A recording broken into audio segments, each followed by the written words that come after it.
attention of plantae. We are starting today 12th. 12th में plantae से related he reproduction in plants नाम का lesson है. See, we have already discussed life cycle of alga, bryophyte, pteridophyte, gymnosperm and angiosperm. And so what we have discussed life cycle, उसका vegetative reproduction, उसका sexual reproduction, उसके body parts. So बस यहाँ पे हम reproductive structure पे थोड़ा ज़्यादा ध्यान देंगे और जो different phases है, different stages है reproduction के दरमियान होने वाले, वो हम डिटेल में देखेंगे. So it is nothing but part 2. ये भी बहुत ज़्यादा conceptual है, बस थोड़े example, right? और थोड़े सेल के नाम हमको याद रखने हैं. जैसे प्लांटिंग में हमने एक बहुत बड़ा important concept evolution का सीखा. Right? What was evolution? बराबर? What we said, evolution में हमने modifications के बारे में सीखा. So planting में मैंने आपको क्लास में भी बार बार line of evolution with reference to structures, with reference to nutrition and with reference to reproduction सिखाया. बराबर? तो with reference to structure जो मेन हमने evolution सीखा. What was that? आपके क्लास वर्क में living world biological classification lesson में ये हायरार्की लिखी है, right? Structural hierarchy, taxonomic hierarchy and then evolutionary hierarchy, जिसमें हम क्या सीखेंगे? Okay, kingdom 5, Monera, Protista, Fungi, Plantae, animalia.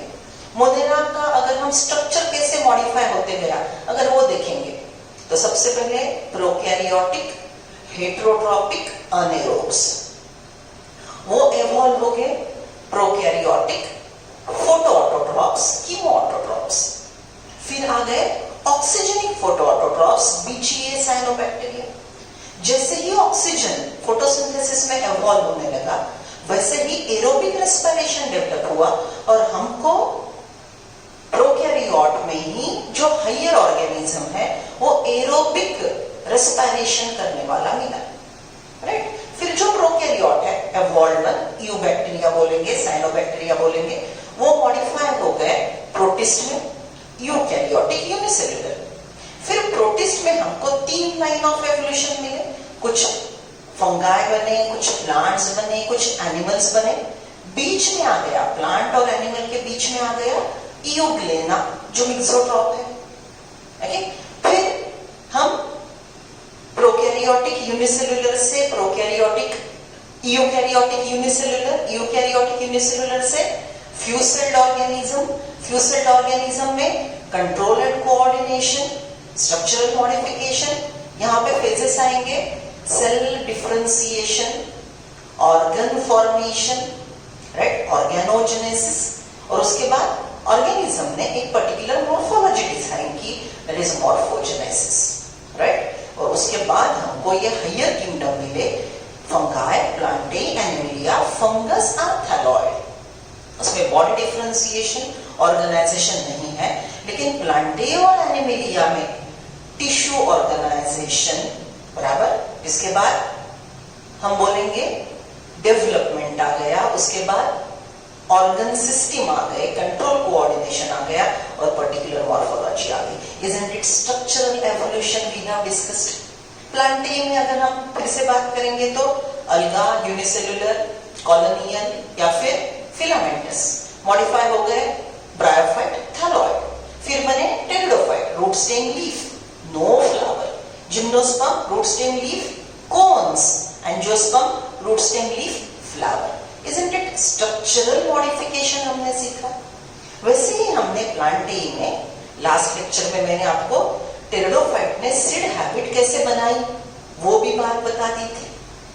Okay, चलो फिर से एक बार रिवाइज करते हैं. सबसे primitive type of reproduction asexual reproduction, जो बैक्टीरिया में अमाइटोसिस से हुआ. उन्होंने बाइनरी फिजन भी कर लिया, मल्टीपल फिजन भी कर लिया, लेकिन ये जो प्रोसेस थी इसमें जेनेटिक वेरिएशन कम और डिराइवमेंट ज्यादा थे, प्रॉब्लम्स ज्यादा.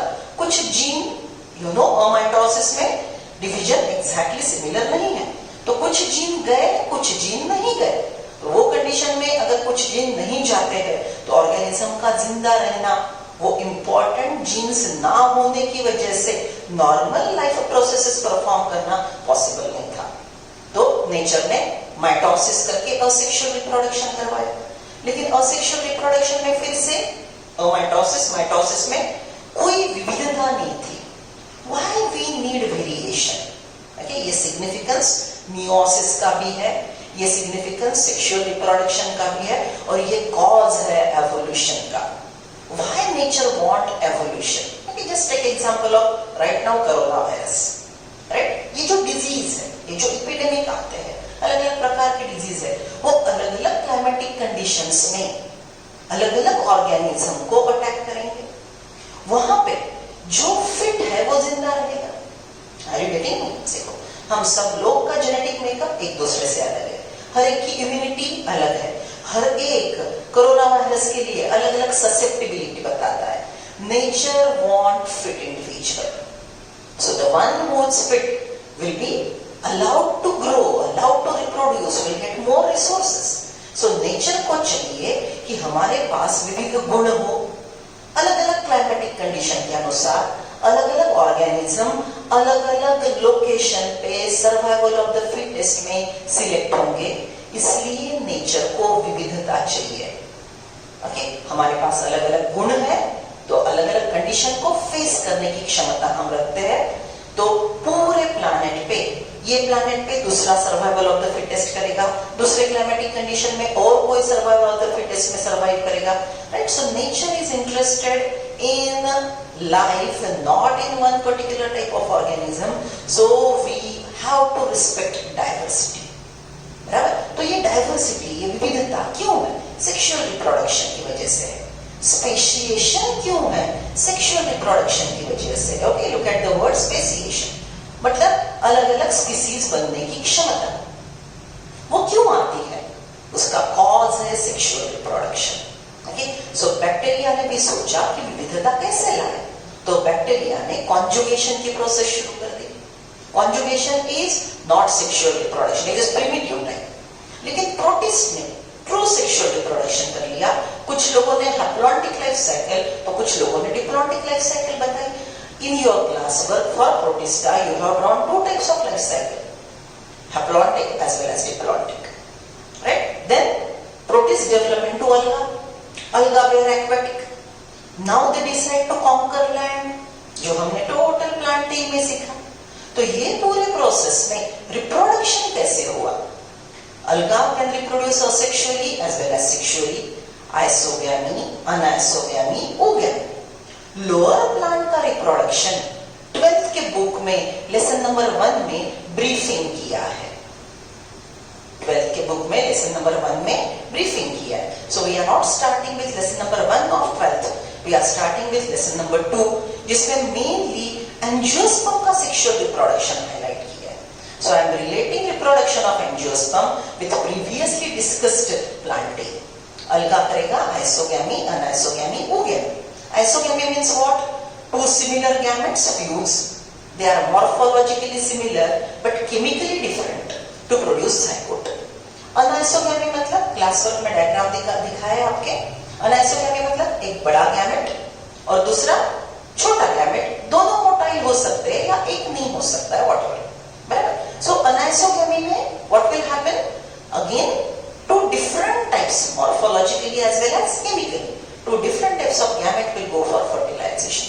ओगैमी में एक बहुत बड़ा जो कंपल्सरीली स्टेशनरी होगा, एक छोटा ओके फर्टिलाइजेशन करके वो स्पोर बनाएगा. उसके साथ साथ इंटरनल फर्टिलाइजेशन जनरली जुड़ा हुआ होता है. ओके, ये कर लिया अलगा ने. उसमें से बेस्ट कौन है? ओगैमी. तो ब्रायोफाइट ने क्या फॉलो किया? Oogamous condition. लेकिन ब्रायोफाइट ने सेक्स ऑर्गन बना लिए एंथेलिया आर्किगोनिया. याद आ रहा है ना प्लांट.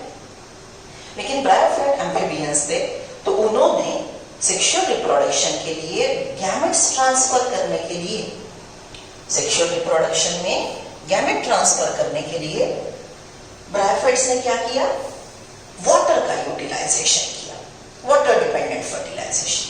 टेरिडोफाइट जमीन पे आ गए, लेकिन रिप्रोडक्शन के लिए उन्होंने फिर से पानी का ही, वाटर का ही यूटिलाइजेशन किया. So they can not conquer, they can not invade everywhere in the land. They cannot conquer maximum land. So gymnosperm tried with wind pollination. बराबर से देखो, अलगा ने आइसोगैमी, अनआइसोगैमी, ओगैमी कर ली। ब्रायोफाइट ऑनवर्ड सब लोगों ने ओगैमी की, लेकिन ब्रायोफाइट टेरिडोफाइट ने वाटर डिपेंडेंट फर्टिलाइजेशन किया। जिम्नोस्पर्म ने विंड को पॉलिनेटिंग एजेंसी बोल के सिलेक्ट किया। एंजियोस्पर्म आर मोस्ट वाइज, उन्होंने लिविंग एजेंट को हायर किया पॉलिनेशन के लिए और डबल फर्टिलाइजेशन की प्रोसेस डेवलप की। राइट, वाटर डिपेंडेंट फर्टिलाइजेशन इन अलगा, bryophyte, pteridophyte. Single air helping fertilization is in gymnosperm.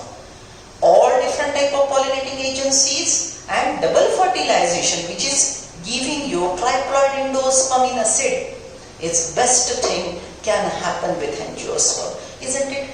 Line of evolution. यहाँ पे और एक बात कल मैंने आपको बताई, bryophytes are generally homosporous, lower pteridophytes are homosporous, higher pteridophytes are always heterosporous. Higher pteridophyte ने मेगास्पोर को ज्यादा देर रिटेन करने की कोशिश शुरू की।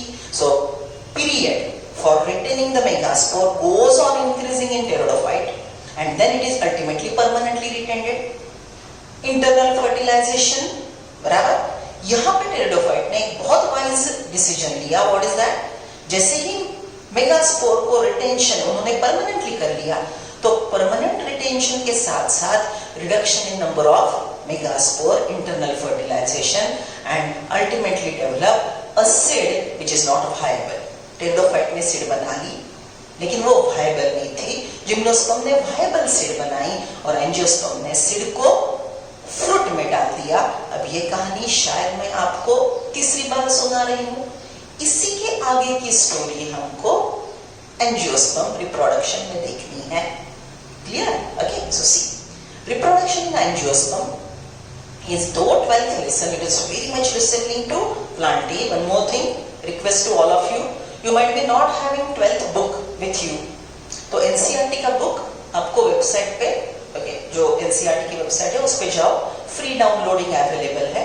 NCERT का बुक डाउनलोड कर लो।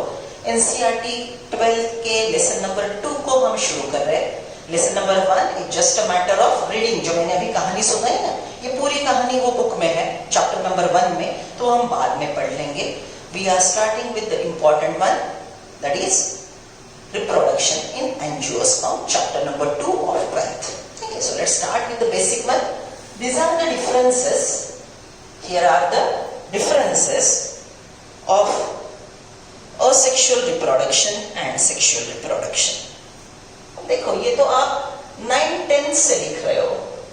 What are the differences in sexual reproduction and asexual reproduction? See, asexual reproduction involve one parent, sexual reproduction involve two parent, बराबर? That is the basic thing which is there in your mind. Mitosis में हमने फिर बोला था, asexual reproduction involve only mitosis. Meiosis occur for gamete formation in animal and spore formation in plant when the organism is able to reproduce sexually. So यही point थोड़ी elaborated है. Look at the first one, asexual reproduction. It does not involve formation and fusion of gametes. Specialized structure होंगे, ऐसा नहीं है कि specialized structure नहीं होंगे, लेकिन meiosis से gamete बनना और fertilization से zygote बनना ये process नहीं होंगे। अब आप कुछ बोलेंगे, madam what do you mean by specialized structure? See, Mucor का spore, बराबर? फिर अलगा में आपने ज़ूस्पोर बोला था, right? अप्लानोस्पोर, हेप्लानोस्पोर, these are new terms for you, right? Some fungi, some alga produce resistant spores. Resistant मतलब उसका wall thick है, stored food है, वो माइटोसिस से बने हैं। Okay? So म्यूकर का वो स्पोरेंजिया, पोटैटो प्लांट का ट्यूबर, बराबर? ये सब क्या है? ब्रायोफाइट का गीमा कप, ये मॉडिफाइड स्ट्रक्चर्स है। लेकिन यहाँ पे मियोसिस और फर्टिलाइजेशन इन्वॉल्व नहीं है। So I repeat, in asexual reproduction modified structures may be there might be little dormancy. What is dormancy? Potato plant के पोटैटो जमीन के अंदर 6-8 महीने रह लेते हैं, आप ही निकाल के खा लेते हो। लेकिन अभी जैसे we are quarantine, right, isolated, in that situation आपने क्या कर लिया, 5 किलो पटाटे और 5 किलो कांदे घर में भर के रख दिए। डॉर्मेंसी जो है, राइट, स्पिनच को रख सकते हो, you can not, it can not be stored for 3-4 months, बराबर? sexual reproduction produces dormant structures, modified structure, but involve only mitosis. Okay, no formation and fusion of gamete. Here it involves formation and fusion of gametes. Second point, new individual develop from one cell or part of one parent body, it is uniparental. Here new individual develop from zygote or fusion product of two gametes which may or may not be produced by two parents. Okay, अब यहाँ पे देखो ये additional point है. What is that? अगर cross pollination शब्द याद आ रहा है, pollen transfer from anther to stigma, right? ये स्टिग्मा है, ये एंथर है. एंथर से पोलन ग्रेन स्टिग्मा पे जाके गिरेगा. ये प्रोसेस को बोलेंगे पॉलिनेशन. अगर एक ही फ्लावर का एंथर और स्टिग्मा है, isn't it both the sex organ of the one flower of the one plant? So isn't it involving only one parent? अगर क्रॉस पॉलिनेशन है तो मेल प्लांट अलग, फीमेल प्लांट अलग. समझ रहे हो? सो दिस इज हाउ, यहां पे हम क्या बोलेंगे? In the self pollination autogamy sexual reproduction can be uniparental, but otherwise broadly speaking sexual reproduction is biparental. So यहां पे ये uniparental may be produced by one और two parents. Next point, new individuals are generally similar. Rather हम यहां बोलेंगे similar नहीं, mostly identical. Or sexual reproduction produces clone. Sexual reproduction produces recombinants. Right? New individuals or offsprings are generally different from either of the two parents. अब यहाँ पे ये offspring शब्द है, इसकी तरफ ध्यान देना. अगर offspring शब्द बहुत कीमती यूज करना चाहते हो, then offspring is always produced by sexual reproduction. And clone, ramete. Clone is generation. Ramete is one individual. रैमेट का पॉपुलेशन को बोलेंगे क्लोन्स, राइट? सो असेक्सुअल रिप्रोडक्शन से हमको क्लोन्स मिलेंगे. क्लोन की पॉपुलेशन मिलेगी. सेक्सुअल रिप्रोडक्शन में हमको ऑफस्प्रिंग मिलेंगे, but the word can be interchangeable. Offspring word इधर भी यूज किया जा सकता है, कभी कभी इधर भी यूज किया जा सकता है, लेकिन क्लोन हम इधर यूज नहीं करेंगे. ठीक है? सो sexual reproduction produces variation, recombinant, or sexual produces clone. Fourth point, it involves only mitosis. It involves meiosis as well as meiosis in higher plant for spore formation, and in animal it is for gamete formation. Fifth point, it does not require the formation of sex organ. कौन से भी body part से या modified structure से और sexual reproduction होगा, लेकिन sex organ का involvement नहीं है. Here it involves sex organ. Sex organ is prerequisite. Prerequisite is वो प्रोसेस होने के पहले जरूरत क्या है, that is why. It does not introduce variability, hence has no evolutionary importance. यहां पे क्लोन्स ही बनेंगे, सबके सब एक जैसे बनेंगे. तो क्लोन्स बनेंगे, सब जैसे एक जैसे बनेंगे, तो उससे एवोल्यूशन नहीं हो सकती. एवोल्यूशन कैसे होगी? सी, हम सब विविध गुण वाले हैं. अलग अलग क्लाइमेटिक कंडीशन में अलग अलग organism survival of the fittest में सस्टेन करेंगे. जो फिट नहीं है वो मर जाएगा. जो फिट है ऑब्वियसली ज्यादा रिप्रोड्यूस करेगा, ज्यादा रिसोर्सेस यूज करेगा, राइट? और वो फिटनेस का जीन नेक्स्ट जनरेशन ट्रैवल करेगा, बराबर? जैसे कुछ मॉब, कुछ ग्रुप एवॉल्व होता जाएगा, कुछ लोग प्रिमिटिव ही रहेंगे. सो वो जो एवॉल्व ग्रुप हो रहा है वो प्रिमिटिव ग्रुप से शादी करना बंद कर देंगे.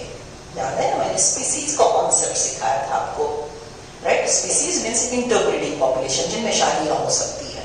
You can marriage within the members of same species, right? So देखो, पहले विविधता आई, विविधता बढ़ती गई, अलग अलग सब ग्रुप बनते गए, और अल्टीमेटली एक ग्रुप ऐसे बना जिसने अपने एंसेस्टर से रिप्रोडक्शन का बैरियर खड़ा कर लिया. तो अब वो अलग स्पीसीज बन गई, ये पीछे छूट गई, right? Okay, so this is how speciation, which is evolutionary very much important, is possible because of sexual reproduction. Okay, और कुछ पॉइंट्स है. और sexual reproduction is fast, it one is slow. और sexual reproduction produces sexual reproduction is giving you clones. Here that point we have covered. Sexual reproduction is occurring in favorable condition Sexual reproduction occur in unfavorable condition. In higher plant, it produces a dormant structure cell, particularly in plants, right? So these are main differences between sexual reproduction and asexual reproduction. Sexual reproduction is called amphimixis, asexual reproduction is called apomixis. ये शब्द लिख लो बच्चों, asexual reproduction, apomixis, sexual reproduction, amphimixis. Now again same diagram. आप बोलेंगे madam आप वही सिखा रहे हो. अब शुरुआत यहीं से है, because we are talking about sexual reproduction in plants. See, plant का sex organ है modified short-tipped flower. बहुत अच्छी डायग्राम है, अच्छे से देखो. Right? See, this is stalk of the flower, pedicel. Pedicel का tip thalamus. Thalamus is swollen tip of the pedicel for insertion of rel. देखो ये डायग्राम में आपको कैलिक्स यहाँ पे इंसर्ट हो रहा है, सेपल यहाँ पे इंसर्ट हो रहा है, स्टेमन देखो इंसर्ट हो गए, और टोटल ओवरी तो थैलेमस पे बैठी है. Isn't it swollen structure for insertion of different rels? तो फिर अब इसके बारे में तो हमने प्लांटिंग में बहुत बार रिवाइज किया. 4 rels, calyx, corolla, androecium, gynoecium. You need sepal, petal, स्टेमन, carpel. स्टेमन के 3 प्रकार, 3 पार्ट्स. इट इज एंथर, दोनों एंथर लोब को अटैच करने वाला कनेक्टिव. ये डायग्राम में नहीं दिखाई दे रहा है, फिर देखते हैं. ये ट्यूबुलर पार्ट, फिलामेंट, बराबर. देन ये स्टिग्मा, जहां पे पोलन डिपोजिशन होगा. स्टिग्मा पे पोलन आके गिरता है, उसी को तो हम इनडायरेक्ट पॉलिनेशन बोलेंगे. पोलन ट्यूब ये पूरे साइज से अंदर जाएगी और ओव्यूल के माइक्रोपाइल से जाके ये एम्ब्रियोसाइट के अंदर के ब्लू कलर के एग को फर्टिलाइज करेगी. Isn't it we have all discussed in planting? बराबर. Stigma, style, ovary. ओवरी के अंदर ये है ओव्यूल. ठीक से देखो, ovule attach to ovary wall. This point is placenta.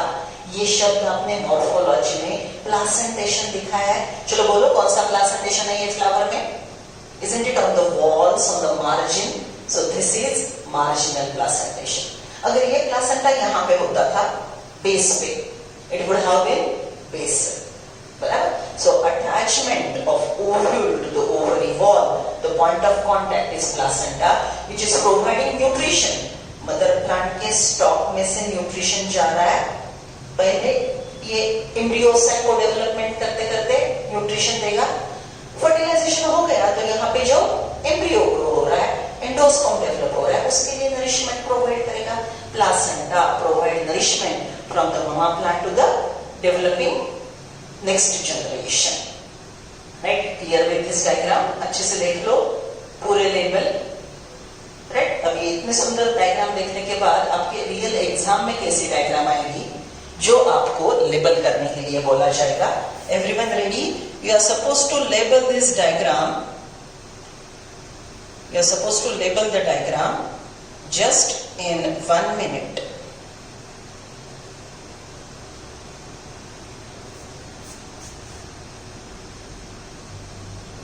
So, in your exam, this diagram will be there and you are supposed to label it. चलो, आपके पास 1 मिनट है. आपने देखो पूरे डायग्राम को देखेंगे तो हमको 15 लेबल दे रहे हैं. So just look at the diagram and label all the 15 things. You can pause the video, label it. Okay, चलो let us start. हाँ, 1 stigma, 2 style, 3 ovary, बराबर. Then 4-1 petal, made up of petals are arranged together to form corolla. 5th one anther, 6th one filament, 7th sepal making a sepal से बनेगा calyx, बराबर. Then ये है thalamus, torus, receptacle, floral axis, right, stalk of the flower, pedicel, बराबर. अब ये जो है स्टिग्मा स्टाइल ओवरी, तीनों को पकड़ के this total structure, isn't it carpel, also called pistil, 12-13 carpel pistil, बराबर. अब 14-15 जो है this will be it will be 5 and 6, बराबर. सो ये टोटल पकड़ के हम बोलेंगे स्टेमन. माइक्रोस्पोरोफिल, बराबर। अब इसको और अगर हमने नाम देने हैं तो essential whorl, non essential whorl, this flower is bisexual. Okay, so ऐसे क्वेश्चन आपके एमसीक्यू में आएंगे। सो अट्रैक्टिव डायग्राम के साथ exam oriented studies. See this diagram, your favorite lesson, morphology. Okay, ये डायग्राम है, क्या नाम है ये डायग्राम का? Floral diagram, very good. अभी इसके पहले जो मैंने फ्लावर का डायग्राम बताया था वो एलएस था कि टीएस था? राइट, या वेरी करेक्ट। हाँ, लेंथ वाइज सेक्शन था, तो ये क्या है? Transverse section. Can you relate the things? Revision का फायदा यहाँ पे बेटा, बराबर। सी, ये total TS of the flower है, transverse section, outermost whorl calyx, बराबर, with respect to mother axis। मतलब फ्लावर का जो मेन स्टेम है उसके हिसाब से फ्लावर का ओरिएंटेशन कैसा है? ये है मदर एक्सिस, और फ्लावर कैसे है? That will be orientation with respect to mother axis. This green one sepals, this black one petals, these are stamen. यहाँ पे देखो आपको क्लियर एस्टिवेशन नजर आ रहा है, राइट? और ये है marginal placentation, unilocular ovary. Okay, so LS of the flower and TS of the flower are clear. A floral formula और floral diagram कैसे relate करना है? That you have studied in morphology. Okay. Now actually the lesson starts reproduction with reproductive whorls. Reproductive whorl in flower are two, male and a female. Male whorl androecium, androecium का unit stamen, microsporophyll. This is the diagram. Total stamen, stamen के 3 part, anther. अब देखो यहाँ पे ये एक anther और ये दूसरा एंथर, दोनों एक दूसरे को ये अंदर से पूरे जुड़े हैं। That strip which hold to anther is a filament, so it's connective. 2 anther lobe को पकड़ के रखने वाला टिश्यू वो पैरेन्काइमेटस होता है, स्टराइल होता है। What is Sterlite? मतलब वो गैमेट बनाने में पार्टिसिपेट नहीं करेगा। देखो ये एक एंथर लोब है, इसके अंदर गैमेट बनाने वाले सेल है, ये दूसरा एंथर लोब है, ये 2 एंथर लोब एक दूसरे को जुड़े हैं। ये जो बीच में का जोड़ने वाला टिश्यू है, that is Sterlite strip of tissue, it's parenchymatous, बराबर। सो ये ऐसे जुड़े हैं और नीचे का पूरा tubular part that is filament, right? Okay, अब ये डायग्राम सेम है आपके एनसीईआरटी में, बराबर। ये आपको TS as well as LS दोनों अच्छे से दिखा है। ये 3 डायमेंशनल व्यू है, look at this. Each anther lobe, देखो इसको हम ऐसे डिवाइड करेंगे, ये एक एंथर लोब, ये दूसरा एंथर लोब, ये 2 लोब्स। ये लोब के अंदर देखो ये 2 circular structure, this is bilobe anther, एक लोब दूसरा लोब। एक लोब के अंदर ये एक circular structure sporangia, pollen sac, ये दूसरा। एक लोब के अंदर 2 से 2, दूसरे लोब के अंदर 2, टोटल कितने स्पोरेंजिया हो गए? 4।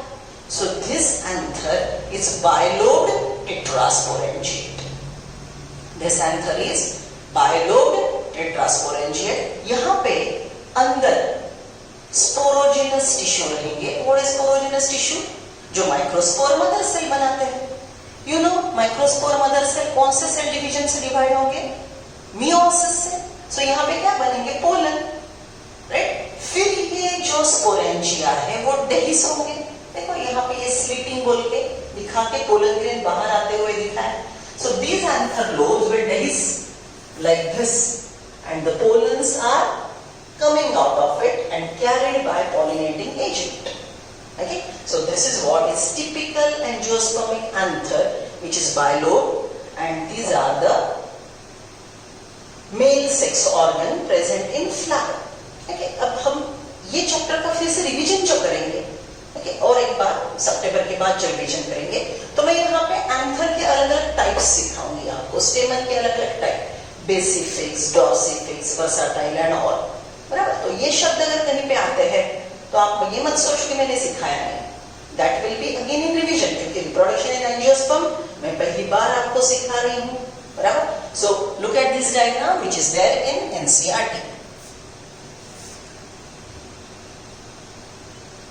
See now, these are the types of stamens which you have discussed in lesson morphology of angiosperm. बार बार आपको अलग अलग चैप्टर का याद दिला रही हूँ, तो बिल्कुल आप थोड़ा रिकलेक्ट करो. लेक्चर वीडियो लेक्चर है, बहुत अच्छी फैसिलिटी है आपको. क्लास में आप मुझे रिवाइंड नहीं कर सकते थे, मैडम रिवाइंड ओके. बहुत बच्चे का हाथ ऊपर करके डाउट पूछते. यहाँ पे तो पूरा रिमोट मेरा आपके हाथ में, 2 सेकंड आगे 2 सेकंड पीछे, मेरा स्पीड भी बढ़ा सकते हो. Every facility is available, YouTube, everything, thanks for all. तो यहाँ पे बार बार सुनेंगे आप, रिलेट करके देखेंगे. 11 का छोटा भी पॉइंट अभी हम मिस नहीं करेंगे. See these are different types of attachment. यहाँ पे हमने मॉर्फोलॉजी में एडहेजन एंड कोहेजन शब्द यूज किए थे. What is adhesion? 2 different structures are united, मतलब सेपल के साथ पेटल जुड़ा है, पेटल के साथ स्टेमन जुड़ा है, एडहेजन. स्टेमन के साथ स्टेमन जुड़ा है, कोहेजन. देखो यही पूरे प्रकार. See this is what is monoadelphous. मतलब देखो यहाँ पे टोटल ऊपर कितने सारे स्टेमन अलग अलग दिखाई दे रहे हैं. These are the anthers which are free. और ये जो फिलामेंट है ये बीच में नीचे आके एक ट्यूब बना ली, right. So monoadelphous, diadelphous, polyadelphous. Isn't it? Adelphi is union of filament, but the anthers are free. Okay. So what is Adelphi? Anthers are free, filaments are united. It's Adelphi. अगर एक ही bundle बना है तो मोनोएडल्फस, 2 बने हैं तो डायएडल्फस. देखो ये बड़ा वाला बंडल, ये एक ही 9+1 अरेंजमेंट. कौन सा फ्लावर याद आ रहा है? Yeah, tell me. What's that? Very correct. Pea flower, Fabaceae. I am assuming that you are answering me, right? Okay. So it is Adelphus, Diadelphus, 9+1 arrangement. ये Polyadelphus. ये हो गए एडल्फी के प्रकार. अब यहाँ पे देखो इसके एग्जैक्टली उल्टा जा रहा है. यहाँ पे एंथर फ्री थे, फिलामेंट अटैच थे. यहाँ पे एंथर यूनाइटेड है और फिलामेंट फ्री है. It is syngenesious. और यहाँ पे पूरा जुड़ गया silently, right. Okay. So these terms you have discussed in morphology related to androecium. Now come to the next part. ये जो मैं बोल रही थी ना अभी कि मैं आपको टाइप्स एंड ऑल सिखाऊंगी, this is related to that. Will discuss. See, this is how development of anther takes place. बेटा बहुत अच्छी डायग्राम है, अच्छे से देख के ड्रॉ कर लेंगे हम लोग. 7 हिल्स के ब्रांच के बच्चों को यहां तक मैंने सिखाया है, राइट. ये थोड़े पॉइंट्स है जो इसके पहले हमने प्लांटिंग में नहीं देखे. ओके. सो 7 हिल्स के बच्चों का यहां तक हुआ है, राइट. बाकी दूसरी हमारी जो उस्मानपुरा की ब्रांच है वहां पे अभी नहीं हुआ. सब लोग अच्छे से सुनेंगे. सी this is very young anther, right. ये वेरी यंग एंथर देखेंगे आप, बस आपको एक ही लॉक्यूल नजर आ रहा है. It is just 1 globular structure, right. ये ग्लोबुलर स्ट्रक्चर में थोड़ा केयरफुली देखेंगे आप, ये बाजू के है इपिडर्मल सेल और ये अंदर के सेल है, right. They are all similar, homogeneous mass of cell, बराबर. ये आउटर इपिडर्मल सेल, अंदर का होमोजेनियस मास. अब ये जो शेप है मॉडिफाइड होगा और ये ऐसे फिगर 8 जैसे दिखेगा. दोनों साइड से, मतलब पहले ये ऐसा था, राइट. पहले ये ऐसा था, अब दोनों साइड से ग्रूव डेवलप करने लगा, राइट. तो ये एक ऊपर का लोब, एक नीचे का लोब. सो अभी एंथर बायलोब बन रहा है, बराबर.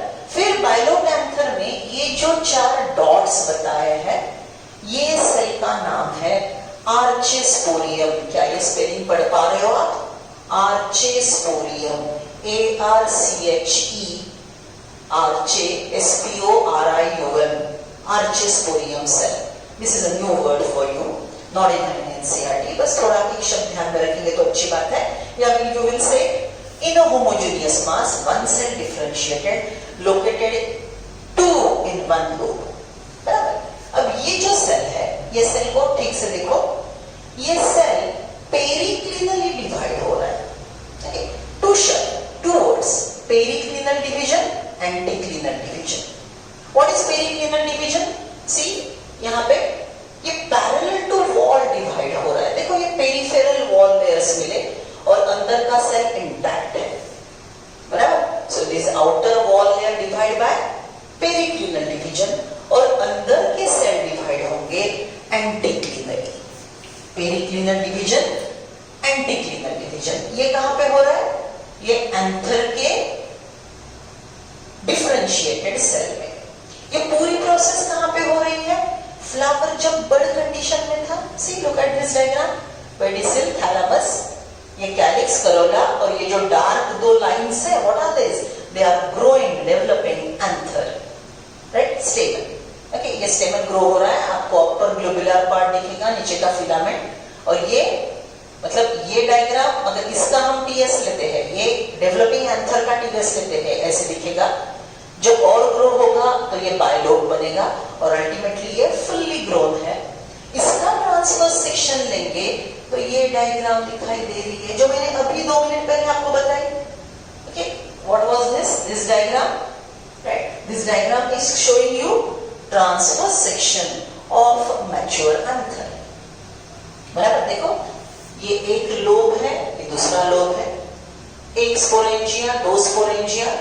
Each anther lobe is bisporangiate and total structure is tetrasporangiate. इसके पहले का डायग्राम, बराबर. ये जो सेल डिफरेंशिएट हुआ ये वाला है.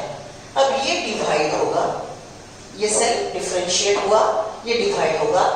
आउटर सेल्स कटेंगे और अंदर के सेल बनेंगे, बराबर.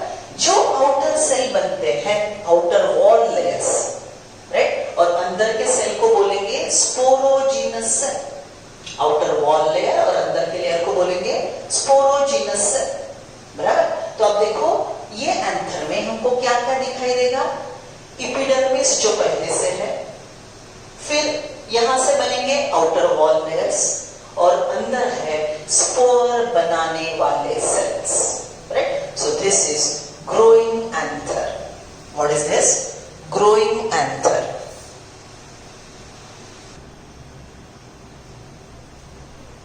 See, here you are getting a flow chart with total development. अच्छे से देखो. See, this is growing anther. ये है फिलामेंट, ये है ट्रांसवर्स सेक्शन. ये पहले से बना हुआ एपिडर्मिस. ये अंदर सेल डिफरेंशिएट हो गए, जिसका नाम मैंने बोला अभी आर्चेस्पोरियम. ये टोटल स्ट्रक्चर स्पोरोफाइटिक है. तो ये पूरा डिप्लॉयड 2n सेल से बना हुआ स्ट्रक्चर, राइट. सो ये बायलोब एंथर के ईच एंथर में दो आर्चेस्पोरियम डिफरेंशिएट होंगे. सो टोटल हमारे पास 4 आर्चेस्पोरियम है जो टीएस में नजर आएंगे. लेकिन इसके पहले का जो डायग्राम हमने दिखाया था, जो टीएस प्लस एलएस का था, तो ऐसे 4 रोज बनेंगे. अगर यही डायग्राम को मैं 3 डायमेंशनल बनाती हूँ इस तरह से, तो इसके नीचे और एक आर्चेस्पोरियम और एक आर्चेस्पोरियम डिफरेंशिएट होगा, right. So male sex organ produce n number of gametes by developing many archesporeum, many mitosis and many male gametes. Why so? क्योंकि मेल गैमेट को फादर प्लांट को छोड़ के, राइट, फर्टिलाइजेशन के लिए जाना है, तो ऑब्वियसली ट्रैवलिंग में वेस्टेज होगा. So reduction in number of megaspore हो गया. Why? Female retained at the megaspore and security, protection, nourishment is provided. But male structure are supposed to leave the parental body. So by considering loss, the number of microspores, number of male gametes are always produced in more number. Okay, so this is what is archesporeum. अब देखो मैंने शब्द use किया था. ये जो archesporeum है, ये सेल जो डिफरेंशिएटेड है, इसके पहले पैरेलल टू वॉल डिवीजन होगा, जिसको हम बोलेंगे पेरिक्लीनल डिवीजन. इसको हम क्या बोलेंगे? पेरिक्लीनल डिवीजन. देखो वॉल को पैरेलल डिवीजन जा रहा है, राइट. और हमको एपिडर्मिस के साथ साथ ये लेयर आउटर वॉल लेयर्स मिल रहे हैं, isn't it? So this is what is outer wall layers. अंदर जो सेल्स है, अंदर के ये जो सेल है, ये अब एंटीक्लिनली डिवाइड होंगे, शब्द को अच्छे से सुनेंगे। एंटीक्लिनल मतलब पहला डिवीजन ऐसा है तो दूसरा 90 डिग्रीज में जाएगा, पहले डिवीजन को दूसरा 90 डिग्री में, तो उसको बोलेंगे एंटीक्लिनल। पहले को दूसरा पैरेलल, ये रेड लाइंस देखो, पहले को दूसरा पैरेलल, इट्स पेरिक्लिनल। पहले को दूसरा 90 डिग्रीज में एंटीक्लिनल, बराबर। सो देखो मैंने रेड लाइंस जो ड्रॉ किए, that is giving you outer wall layer, ये अंदर के ब्लैक सेल्स जो है those are sporogenous tissue. This is what is represented in flow chart. See first cell differentiated in अंदर इज आर्चेस्पोरियम, आर्चेस्पोरियम का पेरिक्लिनल डिवीजन हुआ, उससे हमको आउटर वॉल लेयर्स मिलेंगे। ये देखो आउटर वॉल लेयर्स, और अंदर के सेल जो है ये वाले, ये है स्पोरोजिनस सेल। अभी आउटर वॉल लेयर्स जो है वो डिफरेंशिएट होंगे, आउटर वॉल लेयर डिफरेंशिएट होंगे, और हमको यहाँ पे क्या क्या मिलेगा। देखो एपिडर्मिस पहले से है, ये एक नया लेयर ये ऐड हो गया जो यहां से ही डेवलप हुआ, राइट। ये जो सेल है वही डेवलप हुआ, that will B endothecium, right. फिर दूसरा लेयर जो यहां से आया, that will B developing middle layer, right. और सबसे अंदर जो है यहाँ पे, that will B developing tapetum, बराबर। तो ये जो वॉल लेयर बन के अंदर ग्रो हो रहा है, एपिडर्मिस पहले से है, फिर अंदर से ये जो यहाँ पे लेयर आ गया, दैट विल बी ये ब्लैक कलर का जो मैंने बोला, राइट। एपिडर्मिस के अंदर एंडोथेशियम, एंडोथेशियम के अंदर मिडल लेयर, मिडल लेयर के अंदर टैपेटम। अब थोड़ा प्लॉइडी की तरफ ध्यान दीजिए। सी यहाँ पे पूरा माइटोसिस हो रहा है, तो ये सबके सब वॉल लेयर 2n ही रहेंगे। Endothecium diploid, middle layer diploid, but tapetum, ये शब्द मैंने टेरिडोफाइट सिखाते वक्त भी आपको बोला था, बस टैपेटम पॉलीप्लॉइड है। व्हाई? ओके, देखो outermost epidermis, inner to that endothecium, then middle layer tapetum. ये अंदर के सेल में स्पोर बनाने वाले, यहाँ पे मैक्सिमम माइटोसिस होगा, तो इसको नरिशमेंट देने के लिए ये टैपेटम के सेल पॉलीप्लॉइड है। याद करो एंजियोस्पर्म में डबल फर्टिलाइजेशन में हमने क्या बोला, endosperm is triploid, better nourishment for the developing embryo. So for better nourishment the structures are made polyploid. Microspore के बेटर नरिशमेंट के लिए यहाँ पे कौन सा लेयर ऐड होगा, टैपेटम। ओके, चलो बोलते हैं लेयर्स अच्छे से। एपिडर्मिस पहले से एग्जिस्ट करता है, राइट। तो आर्चेस्पोरियम से हमको कौन से लेयर मिले, epidermis already present, epidermis already present. Archesporium gives endothecium, endothecium, middle layer, tapetum, tapetum, right. तो हमने लेयर कैसे ध्यान में रखना है, outer to inner, epidermis, epidermis already existing, endothecium, middle layer, tapetum, tapetum. These three are developed from archesporium. Epidermis is already existing. What are for all this? ये layer का काम क्या है, एपिडर्मिस प्रोटेक्शन करेगा, एंडोथेशियम डेहिसेंस के लिए मदद करेगा। याद है हमने कैप्सूल का डेहिसेंस सीखा ब्रायोफाइट में, राइट। टेरिडोफाइट में भी वो माइक्रोस्पोरेंजिया, मेगास्पोरेंजिया डेहिस करने वाले क्लिप पे मैंने आपको बताया था। So that dehiscence is here. See epidermis के नीचे ये जो एंडोथेशियम है, ये ड्राई होने के बाद यहाँ से डेहिस होगा और माइक्रोस्पोर यहाँ से बाहर निकलेंगे। We'll see in the next diagram. So epidermis is for protection. Endothecium is hygroscopic, helping in dehiscence. Middle layer, देखो ये जो अंदर का माइक्रोस्पोरेंजिया ये ग्रो होगा, ये अगर ग्रो होता है तो ये मिडल लेयर थोड़ी दिन के बाद क्रश हो जाएगा। So here we'll add middle layer is crushed, right? Middle layer is crushed. So जैसे ही middle layer crush हो जाएगा तो हमारे पास कितने लेयर बचे, ऑलरेडी एग्जिस्टिंग एपिडर्मिस, उसके अंदर endothecium, middle layer crushed, innermost tapetum. ये एमसीक्यू का आंसर अच्छे से देंगे आप। When anther is growing, it has 4 layers. Epidermis, endothecium, middle layer, tapetum in growing anther. Once it is mature, ready to dehisce, days हो चुका, तो कौन सा लेयर नहीं बचेगा? एपिडर्मिस। तो उसके पास कितने लेयर है अभी? 3, एपिडर्मिस, एंडोथेशियम और टैपेटम, क्योंकि मिडल लेयर डेज हो चुका। Getting my point, right? So this is how wall layers will be developed. Inner to wall layer, what is that? ये anticlinally बने वाले sporogynous cell. Sporogynous cell will divide by mitosis to form mini pollen mother cell. Mini pollen mother cell divide by meiosis to form pollen, right? अब आप जानते हो कि एक meiosis से 4 पोलन बनेंगे, तो 4 पोलन का ग्रुप उसको हम टेट्राड बोलेंगे, right? So this will be group of 4 microspores, microspore tetrad, चारों अलग हो जाएंगे। एक पोलन की बात करते हैं, right? We are talking about one pollen. If we are talking about one pollen, how the one pollen will group? See, this one pollen will divide by one mitosis to give two cell pollen. उसमें कौन से cell रहेंगे? Vegetative cell, generative cell. फिर उसका mitosis होगा 2 मिलीगैमेट्स, right? Okay, ये अच्छे से कॉपी डाउन कर लो, डायग्राम ड्रॉ करके फिर से समझाती हूँ। Copy down the flow chart.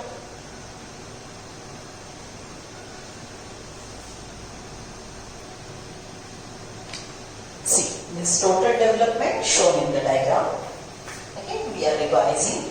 This is a flower bud. In flower bud, young anther developing. Initially it is having just one circular structure, then it develop bilobe, right, and a filament, right? ये growing anther है, ये grow हो चुका, अब इसके पास bilobe structure है, अंदर से differentiate हो गया archesporium, हमको 4 archesporium मिलेंगे, right? फिर हमको wall layer differentiated वाला पूरा anther मिलेगा. This is transverse section of a growing anther. ये देखो लेबलिंग दिया है मैंने, 1 epidermis, 2 endothecium, 3 middle layer, right? ये जो डिस्टिंक्ट लेयर नजर आ रहा है अंदर, दैट विल बी टैपेटम, और टैपेटम के अंदर ये जो डार्क सेल ड्रॉ किए हैं, those are spore mother cell, microspore mother cell, बराबर? यहाँ पे microspore mother cell, pollen mother cell का मियोसिस हो गया, तो हमको मिलेंगे पोलन ग्रेन, हमको मिलेंगे पोलन ग्रेन, राइट? पहला pollen grain unicellular uninucleate haploid रहेगा, एक माइक्रोस्पोर के पास एक ही न्यूक्लियस है, वो 1 सेल है, उसका एक माइटोसिस हो गया, तो यहाँ पे 2 सेल बनेंगे, राइट? देखो ये छोटा वाला सेल है नंबर 1 जनरेटिव सेल, ये छोटा वाला नंबर 1 जनरेटिव सेल, ये दूसरा वाला ये bigger cell, this one is vegetative cell. देखो ये टोटल 2 सेल पोलन है, इसका आउटर वॉल है एक्साइन, इसका इनर वॉल है एंटाइन, ये देखो यहां से यहां तक एक्साइन है, बीच में पोर है, पोर को बोलेंगे जर्म पोर, फिर से एक्साइन है, फिर पोर है, फिर से। So isn't it entine is a continuous layer and exine is discontinuous, right? So pore of exine is germ pore, pore of exine is germ pore, ठीक से सुनो, ठीक से सुनो। germ pore is pore of exine, exine जहां पे break होती है, germ pore है, वहां पे entine है। So germ pore is an area where exine is absent. Germ pore is an area where entine is present. Okay, so this is 2-celled pollen which is having the smaller cell, vegetative cell, smaller cell, generative cell, bigger cell, vegetative cell. जो wall को चिपका है, ये देखो, ये cell को देखो, isn't it lens shaped? Generative cell ये ऐसा है, देखो यहाँ पे ये लेंस शेप है, वेजिटेटिव सेल को वॉल को चिपका है, कुछ दिन के बाद ये निकल के यहाँ पे आ जाएगा। Isn't it cell in a cell? बड़े वेजिटेटिव सेल के अंदर छोटा जनरेटिव सेल है, ऐसा 2-celled pollen pollination को जाएगा। What is pollination? Pollen transfer from anther to stigma at 2-cell stage, which is very common in angiosperm. Now this pollen will deposit on stigma and it will germinate. This is germinated pollen. Right? अब germination में क्या हो रहा है? Look at that. अच्छे से देखो diagram. ये germination कहाँ पे हो रहा है? ये देखो डॉटेड लाइन में स्टिग्मा ड्रॉ किया है. स्टिग्मा और ये पोलन ट्यूब स्टाइल के अंदर जा रही है. Are you reading the diagram? See, ये टू सेल पोलन स्टिग्मा पे जाके डिपॉजिट हो गया. स्टिग्मा के शुगरी सिक्रीशन ने इसको न्यूट्रिशन दिया और जर्म पोर से ये इन टाइम बाहर ग्रो हो गई. Germ pore allows germination of pollen grain. Germ pore is pore of enzyme through which enzyme grows out. Through which enzyme grows out, and enzyme is growing in the stigma where this ये vegetative cell का nucleus it will go first. Right? ये पूरा cytoplasmic content pollen tube में पोर हो गया. पहले कौन गया? वेजिटेटिव सेल का साइटोप्लाज्म और उसके साथ उसका न्यूक्लियस. ये अंदर चला गया तो इसको हम बोलेंगे tube nucleus. Point number 6 label वाले डायग्राम बताने वाली हूं. राइट? और फिर गया generative cell and generative cell divide in the pollen tube to give rise to male gametes. I repeat, we are talking about germination of pollen grain. Initially it was one celled microspore, one celled pollen. It divided by one mitosis to form larger vegetative cell in which smaller lens shaped generative cell. Two-celled pollen goes for pollination. It is deposited on stigma. Sugary secretion of the stigma provide nutrition. Enzyme grows out through pollen tube. Enzyme grows out as a pollen tube. Enzyme बाहर कहाँ से निकली? It grows out through germ pore. Entire cytoplasmic content get poured in germ pore. So पहले ये enzyme circular थी, अब ये enzyme ऐसे बन गई. Isn't it? ये सेल का ही ये सेल का ही जर्म ट्यूब, सॉरी ये सेल का ही पोलन ट्यूब एक्सटेंशन है. पहले ये सर्कुलर था, अब ये बस एक्सटेंडेड पार्ट है. राइट? ये पोलन ट्यूब के अंदर total cytoplasmic content is poured. What goes first? Cytoplasm of vegetative cell, right, and nucleus. Nucleus of vegetative cell present in pollen tube is called tube nucleus, followed by generative cell, and generative cell divide in pollen tube to form two male gametes. अब थोड़ा last point अच्छे से सुनो. Look at this. See, isn't it total one enzyme से covered cell? ये total germinated pollen एक structure है. कितने सेल से बना है? See, ये बड़ा वाला सेल है वेजिटेटिव सेल और उसके अंदर है दो ये male gamete. So one vegetative cell and दो मेल गैमेट, मतलब जर्मिनेटेड पोलन कितने सेल का हो गया? 3 celled pollen. Right? So 1 celled pollen, 2 celled pollen, 3 celled pollen. This 3 celled pollen is mature male gametophyte which is highly reduced. Remember, planting angiosperm is evolved with highly reduced gametophytic phase, and mature male gametophyte of angiosperm is represented by 3-celled pollen.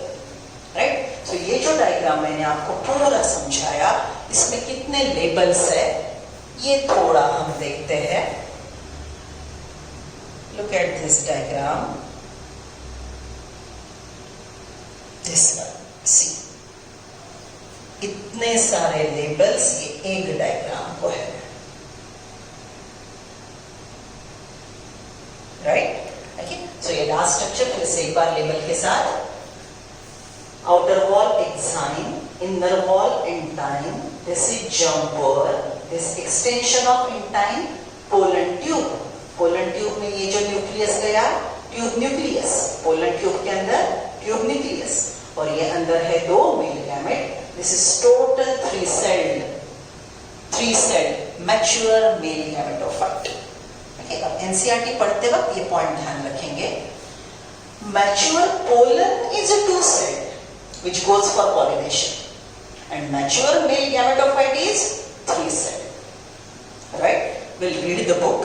Reading का अलग lecture रखेंगे, अभी अच्छे से समझ लो. Right, one celled pollen is also called microspore. Two celled pollen is partially developed male gametophyte and three celled pollen is fully developed male gametophyte.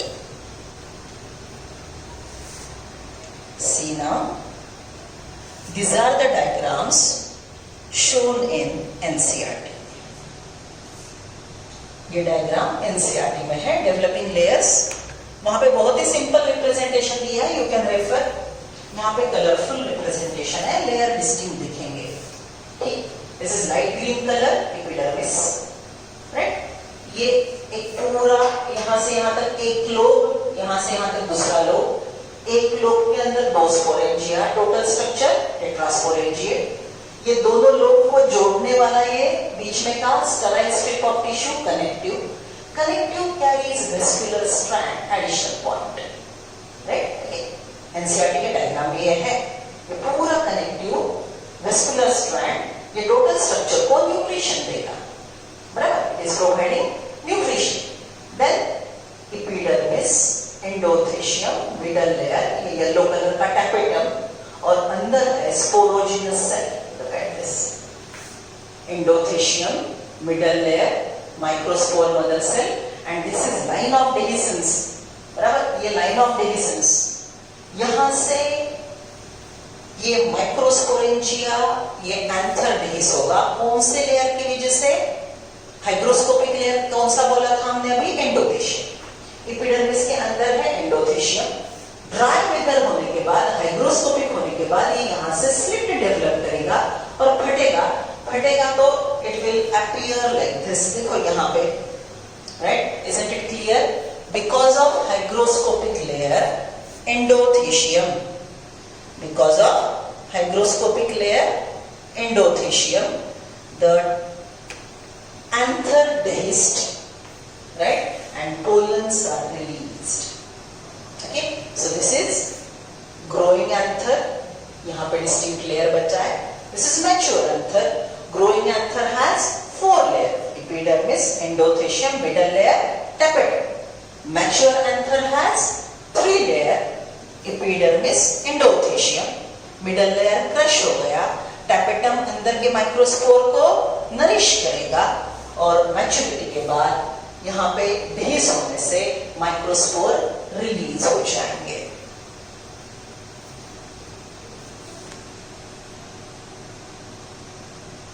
Now these are the diagrams which will be asked in the exam. छोटे छोटे minute detail के साथ.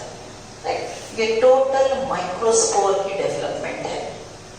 Total, इसी को हमने बोला था unicellular, uninucleate, haploid microspore which has outer exine, inner endyne, dense cytoplasm, vacuole, uninucleate structure.